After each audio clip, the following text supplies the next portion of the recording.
So the breaking news ಏನಂದ್ರೆ ನಿಮಗೆಲ್ಲ ಗೊತ್ತಿರುವ ಹಾಗೆ ಇರಾನ್ ಮತ್ತು ಇಸ್ರೇಲ್ ನಡುವೆ ಒಂದು ಭೀಕರವಾದ ಯುದ್ಧ ನಡೀತಾ ಇದೆ ಆ್ಯಂಡ್ 51st G7 ಸಮಿಟ್ ಕೂಡ ನಡೀತಾ ಇದೆ. ಅದರಲ್ಲಿ ನಮ್ಮ ಭಾರತದ ಪ್ರಧಾನಿಯಾದಂಥ ನರೇಂದ್ರ ಮೋದಿ ಅವರು ಕೂಡ ಭಾಗಿಯಾಗಿರ್ತಾರೆ ಆ್ಯಂಡ್ ಅಮೆರಿಕಾದ ಅಧ್ಯಕ್ಷ ಡೊನಾಲ್ಡ್ ಟ್ರಂಪ್ ಅವರು ಕೂಡ ಬಂದಿರ್ತಾರೆ.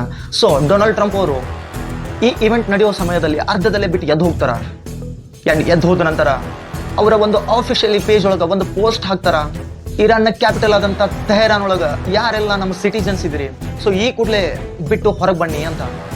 ಅದಾದಮೇಲೆ ನಮ್ಮ ಇಂಡಿಯನ್ ಆಂಬಸಿ ಇರಾನ್ ಪೇಜ್ ಕೂಡ ಒಂದು ಪೋಸ್ಟ್ ಹಾಕುತ್ತಾ, ಈ ಕೂಡಲೇ ಟೆಹರಾನ್ ಒಳಗೆ ಇರುವಂಥ ನಮ್ಮ ಸಿಟಿಜನ್ಸ್ ಎಲ್ಲ ಸಾಧ್ಯ ಆದರೆ ಹೊರಗೆ ಬನ್ನಿ, ಇಲ್ಲ ಅಂದರೆ ಏನಾದರೂ ಹೆಲ್ಪ್ ಬೇಕಿದ್ರೆ ಈ ಕಾಂಟ್ಯಾಕ್ಟ್ಸ್ ನಂಬರ್ಗೆ ಕಾಲ್ ಮಾಡಿ ಅಂತ ಸಮ್ ಕಾಂಟ್ಯಾಕ್ಟ್ಸ್ ನಂಬರ್ ಕೂಡ ಮೆನ್ಷನ್ ಮಾಡ್ತಿರ್ತಾರೆ.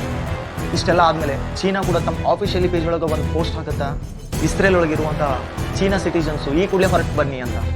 ಸೊ ಚೀನಾ ಊಹೆ ಮಾಡಿರೋ ಪ್ರಕಾರ ಇರಾನ್ ಅತಿ ದೊಡ್ಡ ಪವರ್ಫುಲ್ ಮಿಸೈಲ್ಸ್ನ ಯೂಸ್ ಮಾಡ್ಬೋದು ಇಸ್ರೇಲ್ ಮೇಲೆ.